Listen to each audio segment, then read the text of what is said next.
Do'stlar,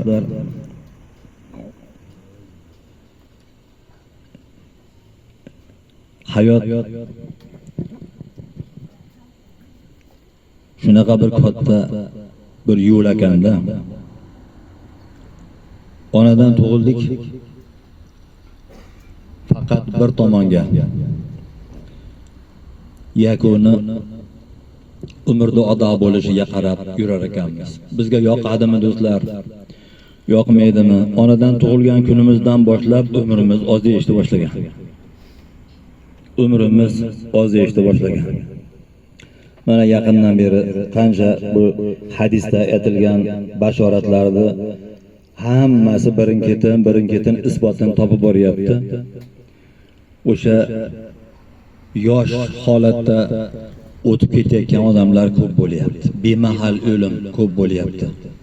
Do'stlar, 50 ham, 60 ham, 70 ni ham ko'rmayapmiz do'stlar. Bularning hammasi bizga ibrat bo'lishi kerak. O'shaning uchun Alloh taolo Qur'onda Bismillahirrohmanirrohim innama yatazakkaru ulul albab deyapti. Albatta bu dunyodagi hamma voqealardan, hodisalardan faqatgina aqlli bandalarimgina ibrat oladi, o'ziga xulosa oladi deyapti. Yana valakinna aksaron nasi la yaqilun deyapti yana boshqa oyatda. Lekin odamlarning ko'plari sodda minnonchasiga, shimyonchasiga aytganda befarq loqayd deyapti. Janozalarga ham qarab turibmiz. O'sha dunyoni gaplarini gaplashib o'tirishibdi. Ta'sirlanish, ibratlanish bizda ozayib ketdi do'stlarim. Shuning uchun do'stlar, nasihatga qancha ko'p quloq solsangiz, nasihatga intilsangiz, albatta qalbingizdagi o'sha lo'qalar ozayib, ongingizdagi lo'qalar ozayib, aqlli kanallari, aqlli nuqtalari ochilib, endi sizni ko'zingiz boshqacha ko'radigan bo'ladi. Qulog'ingiz boshqacha eshitadigan bo'ladi. Fikrlashingiz boshqacha bo'ladi. Bo'lmasa yoshingiz ancha joyga borganda ham birov o'lim to'g'risida gapirsa, g'ashingiz keladi. Qiyomat to'g'risida gapirsa, g'ashingiz keladi. Ibodatlar to'g'risida gapirsa, g'ashingiz keladi. Chunki shayton qalbingizga mustahkam o'rnashmagan. Hammamiz o'zimiz ayni olib qarasak do'stlarimiz, u hammamizni o'zimizga yarasha xatolarimiz bor, adashgan joylarimiz bor, gunohlarimiz bor. Aqlli insonlar o'sha qilgan xatolarini, gunohlarini bir zum ham esdan chiqarmasdan oxirgi nafasim qanaqa bo'lar ekan degan tashvish bilan qadam bossagina, shundagina Allohga iltijo qalbida hosil bo'lib, Alloh uni to'g'ri yo'lga boshlaydi. Allohdan so'rashimiz kerak. Qancha ibodatxon bo'lmaylik do'stlarim, xatolarimiz bor, gunohlarimiz bor. Buni faqat bo'ynimizga olishimiz kerak. Bu ro'zada shakkacha olib kelgungacha necha xil ishlarni qildik. Qancha odamlar bilan oldi berdilar qildik. Qancha odamlar bilan ancha-muncha sammanga bordik. Shu ro'zor qilaman deb. Do'stlarim, hammamiz nima kasb qilgan bo'lsak, o'sha kasbimizda bir daftarni varaqlab ko'raylik-da, do'stlarim. Chiqadi. Do'stlar, mana hammamiz omiyam shu 90% omiyam biladigan sura Qur'onda ochuvchi sura Fotiha surasi. O'shani har namozda o'qiymiz. Do'stlarim. Bunda bir og'iz gap bor orada. O'shani bir chindan gapiraylik. duo qilayotganimizda aytamizki, Allohim bizni o'zing to'g'ri yo'lga boshlagin deymiz. Bizni to'g'ri yo'lga boshlagin, oxiri jannatga olib boradigan yo'lga boshlagin deb duo qilamiz. Uni Alloh Qur'onda sirotul mustaqim deyapti. Bandalarning duolarini ham aytayaptiki, iyyaka na'budu va iyyaka nasta'in deyishadi deyapti. Ey Allohim, sangagina ibodat qilamiz va sandangina najot so'raymiz deyishadi deyapti. Yana orqasidan ihdina sirotal mustaqim deb duo qilishadi deyapti. Duoni o'zi o'rgatib qo'yapti Alloh taolo. Ihdina sirotal mustaqim degani do'stlarim, bu umr yo'li, katta trassa, palasasi nihoyatda ko'p ekan. Bizni oxiri seni roziligingga olib beradigan, jannatga olib beradigan yo'lga bizni o'zing yo'llab qo'ygin. Biz seni yordamingga hamisha muhtojmiz degani. Hech kim o'zicha Allohning roziligiga erisha olmaydi. Yalinamiz, Allohga yalvaramiz, qo'limizdangacha harakat qilamiz. Alloh tavfiqimizni ziyoda qilib, inni o'zi yurg'izib qo'yadi. Hech kim o'zi yo'lini topa olmaydi. Endi do'stlar, sirotal mustaqimda ketish, oxiri finishga chiroyli yetib olish oson emas. Butun avliyoni nima yig'latdi? Bizni eng katta xatolarimizdan biri do'stlarim, biz Allohga qo'l ko'tarib duo qilayotganimizda yig'i kelmay qoldi. Ey Allohim deganda qalbimiz titrab, qo'limiz titrab, boshimiz o'zgarib, ko'zimiz namlanmay qoldi. Xuddi bir g'azal o'qigandek, she'r o'qigandek duo qilyapmiz. Titramayapti qalbimiz. Nimaga? Ancha-muncha to'siqlar bor yo'lda do'stlarim. Avliyo nima deyapti? Allohning avliyosi, Xudovando, gunoh dardini aytib senga yig'layman. Qarang, tili bilan birovga ozor bermagan qo'lini qo'ying. Nigohi bilan birovning qalbiga ozor berishdan o'zini tiygan, ehtiyot qilgan odam, Xudo buvam, kechar holim nechuk deb ro'zi mahshar jonga yig'layman deyaptilar. Nima bo'lar ekan oxirim? Oqibatim qana bo'lar ekan? Oxirgi nafasim qana bo'lar ekan? Xudo taolo oldiga yorug' yuz bilan borish nasib qilarmikin deb shuni tashvishini qilib yig'ladi.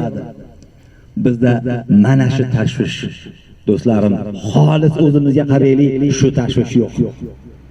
Ozgina Qur'on o'qigan bo'lib, ozgina namoz o'qigan bo'lib, ozgina boshqa solih amallar qilgan bo'lib, xotirjam bo'lib qoldik biz.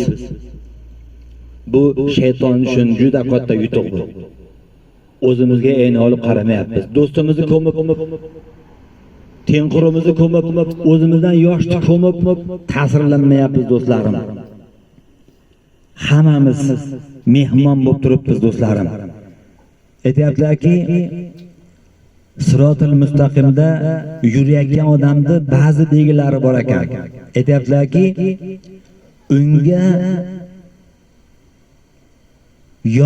unga yaxshilik qilgan insonga nohaq insonda moyil bo'lmaydi.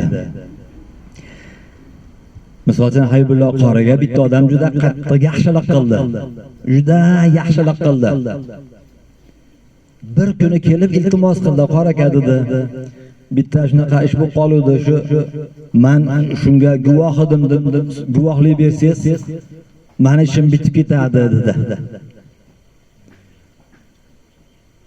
Haybullo qori, men ko'rganman, haqiqatda shu odam shunaqa ish qilgan desa, narigilar ishonadi Haybullo qoriga. Qori akam yolg'on gapirmaydi deydi. Haligi mushkuldan chiqib ketadi. Vaholanki Haybullo qori yolg'on gapiryapti.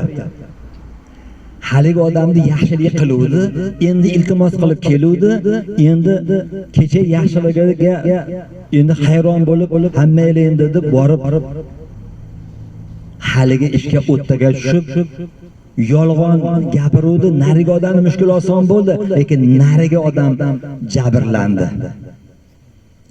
Demak, Haybullo qori sirotal mustaqimda bas ekan. namoz o'qiyapti ekan, ibodatlar qilyapti ekan, lekin tilini yolg'ondan tiymaganligi uchun, haligi yaxshilik qilgan odam ko'nglini olaman deb yolg'on gapirganligi uchun, yolg'on guvohlik berganligi uchun uni iymoniga oxlat chachiradi. U sirotil mustaqimda emas. Do'stlar, bir odam to'g'risida xunuk gapirib qoldi yaqinda. Ne do'stim? Xudodan qo'rqmaysizmi? Ertaga Go'ristonga qaysi yo'ldan borasiz? Shu odam shunaqa qilayotganini ko'zingdan ko'rganmisiz? Ha, odamlar gapiryapti-ku. Ko'rganmisan sen ko'zing bilan dedim. Sen o'zing ko'rdingmi ko'zing bilan dedim. Qo'rqmaysanmi Xudodan dedim. Biz shunaqamiz. Hammamizda bor bu narsa. Bitta gap gapirishingiz, bu jatay bo'shakka odamlar gapiryapti, yuqori aka, siz ko'rganingiz yo'q-ku. Palonchilar gapini ko'tarib yuribsiz. Siz sirotil mustaqimda bassiz. Xudodan qo'rqqaningiz yo'q. Xudodan qo'rqqaningiz yo'q. Yana aytadilarki, ikkinchisi, unga yomonlik qilgan odamga nohaq narsada nohaq narsani aytishga bormaydi deyapti. Qarang, buni ham qattiqligini qarang. Habibulloh qorini bittasi juda qattiq qaqshatdi. Nihoyatda qattiq qaqshatdi. Endi o'rni kelib qolganda bir og'iz gap bilan haligiga tuhmat, bo'xton uyushtirishni imkoniyati paydo bo'lib qoldi. Habibulloh qori hali odamning haqiga bir tuhmatni gapirdi, bo'xtonni gapirdi. Ana endi nima bo'ldi? Bir 10 kunga o'tib qoldik, men ham bir foydalanib olay dedi-da. Ana nima bo'ldi endi? Alloh taoloni aldashning iloji yo'q. Alloh taoloni aldashning iloji yo'q. Demak, sizga yomonlik qilgan bitta odam, o'shani sha'niga yomon gapni gapirmang do'stim. O'shani sha'ni bo'lganidan gapni gapirmang. Xudodan qo'rqing do'stim. Xudodan qo'rqing. Insonni iymonini darajalari bor ekan. Iymoni mukammal, iymoni zaif deymizmi? Iymoni mukammal odam hech qachon birovni unga yomonlik qilgan odamga ham yomon gap qilish qo'ying. Uni haqida yomon niyatni qalbiga kelishiga ham qo'rqib ketadi. Chunki Alloh Sami' Basir zot. Qalblarimizdagi narsani bilib turibdi Alloh taolo. Do'stlarim, qalbimizda birovga yomon niyat qilmaylik, iymonimizga oxlat chachiraylik do'stlarim. Mana 60 dan o'tib ketdik do'stlarim. 70 ga qarab ketyapmiz. Juda katta umr masofasini bosib o'tdik. Nima qilamiz o'zimizni aldab? Go'ristonga juda ham yaqin. 20 yil qolgan bo'lsa uzoqmi do'stlar?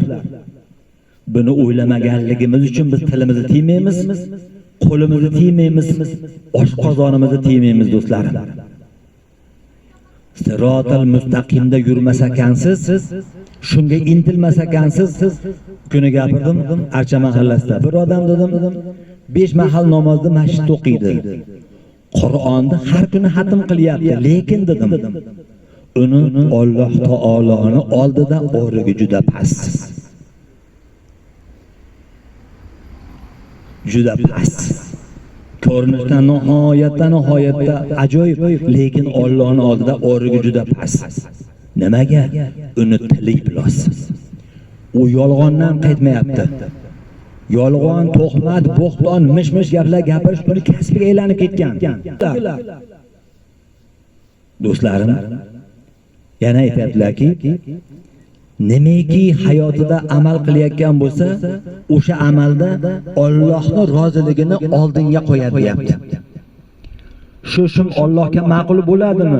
Shu shumdan Alloh rozi bo'ladimi?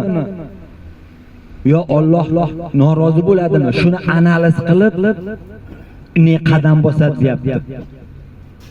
Do'stlarim, shuning uchun nima kasb qilayotgan bo'lsak, o'sha kasbimizda agar harom kanaldan aralashayotgan bo'lsa do'stlarim, bizni qonimiz bulg'anib qoldi.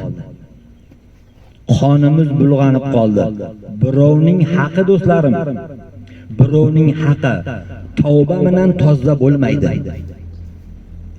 Birovning haqi tavba bilan toza bo'lmaydi. O'shaning uchun janozada bu odamning yelkasida birovni olib berdi bo'lsa, bo'yniga oladigan bormi deb so'rayapti. Do'stlarim, ba'zi joyda hech kimdan do'st sado chiqmayapti. Chunki juda ko'p qiloqlari bor. Do'stlarim, birovni moddiy haqqi bor, ma'naviy haqqi bor. Do'stlarim, yaqinda gapirdim mahallada, qalbimizda qancha sanchilgan miqlar bor. Qancha sanchilgan ishchan siniqlari bor. Hammasining egasi bor do'stlarim. Akajon ko'dini gaplashaveramiz, lekin insonning qalbidagi o'sha sanchilgan miqinalar turar ekan. Go'ristongacha birga ketar ekan. Siz tufayli sanchilib qolmasin do'stim.